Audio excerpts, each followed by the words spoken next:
Thank you to our witnesses for being here. Dr. Kimbrough, in your testimony, you alluded to how COVID-19 changed the workforce landscape. Can you elaborate a little bit on that? Yes, thank you so much, Congressman Good. COVID-19 changed the workforce landscape in a number of ways. There were some short-term impacts and long-term impacts, but really briefly, the short-term impacts were obviously a very quick rise in unemployment that over time came back down, and we saw many more Americans actually back at work, and we're now back at pre-pandemic levels. But the long-term impacts were about where we work and how we work and why we work, and we saw... May I interrupt just to clarify? I'm sorry.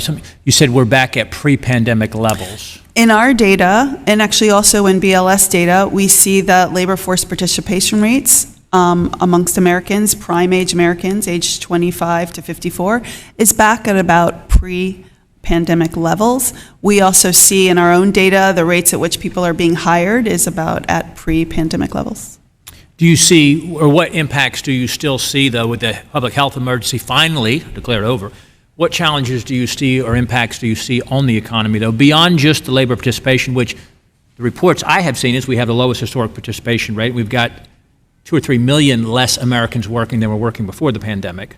But so perhaps you could address that, but then also what other impacts do you continue to see with the emergency declaration over?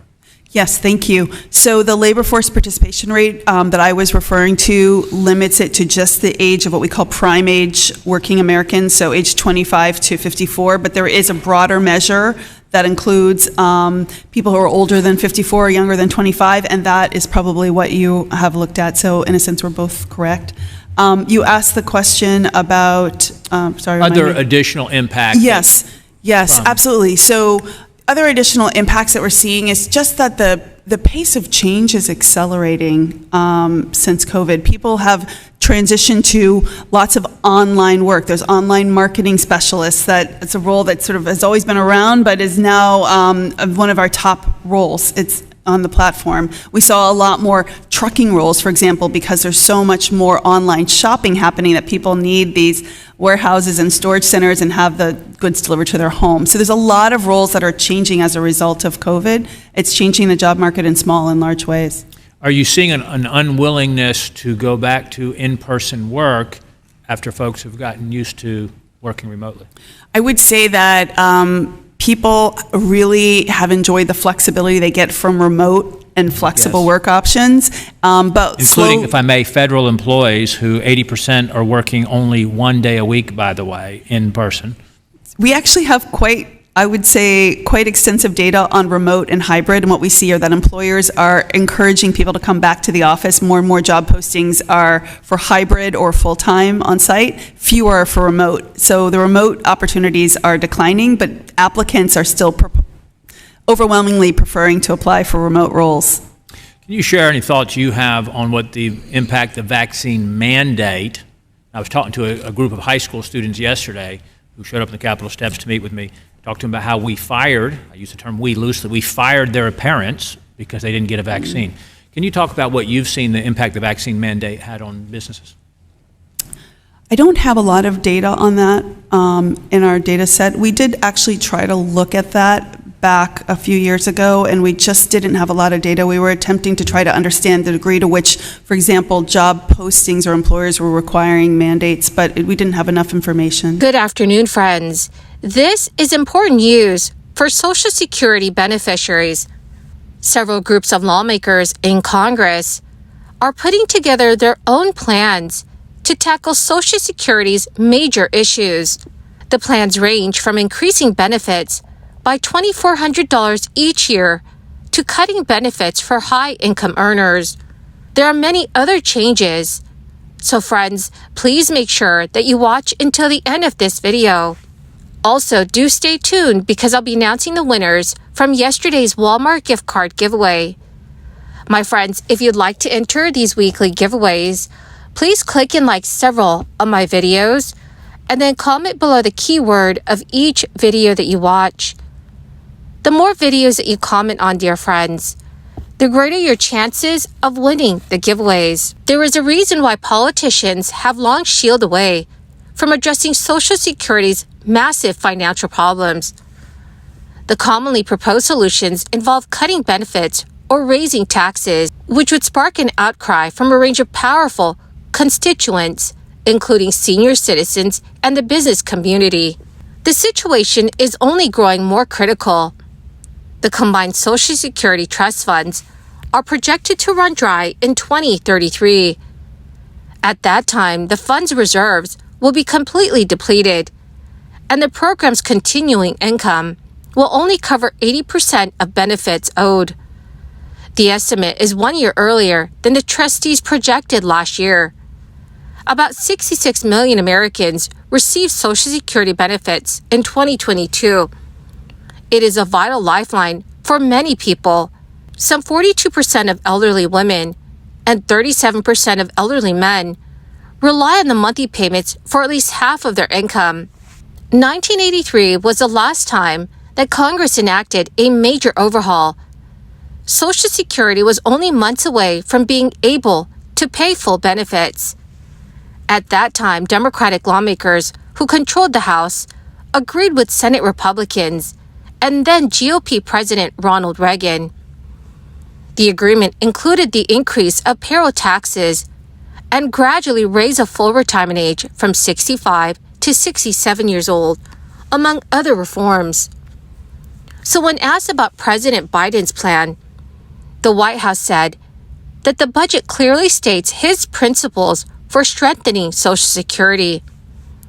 Robin Patterson, Assistant Press Secretary at the White House, stated, "He looks forward to working with Congress to responsibly strengthen Social Security by ensuring that high-income individuals pay their fair share, without increasing taxes on anyone making less than $400,000. A multitude of proposals have been floated over the years to address Social Security shortfall, many of which have multiple measures. Several options focus on saving the entitlement program money, though left-leaning advocates and senior citizens groups are quick to point out that these moves are actually benefit cuts that they would strenuously oppose. One common proposal is raising the retirement age. Currently, Americans can start collecting Social Security benefits at age 62, though doing so would reduce their lifetime payments by as much as 30%.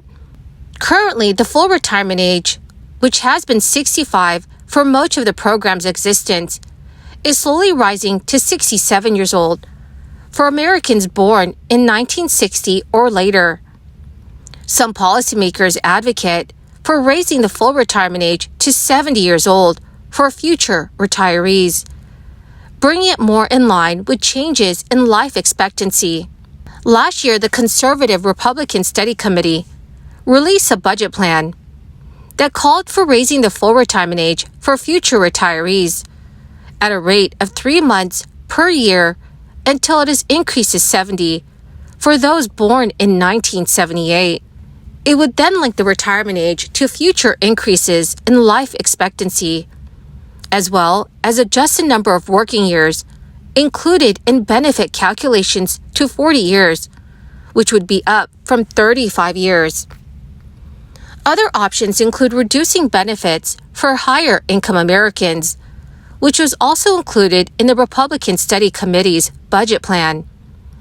Representative Biggs support placing a cap on the maximum benefit that the highest earning retirees can receive. The maximum benefit this year is about $43,000 and will rise to $59,000 by the year 2050.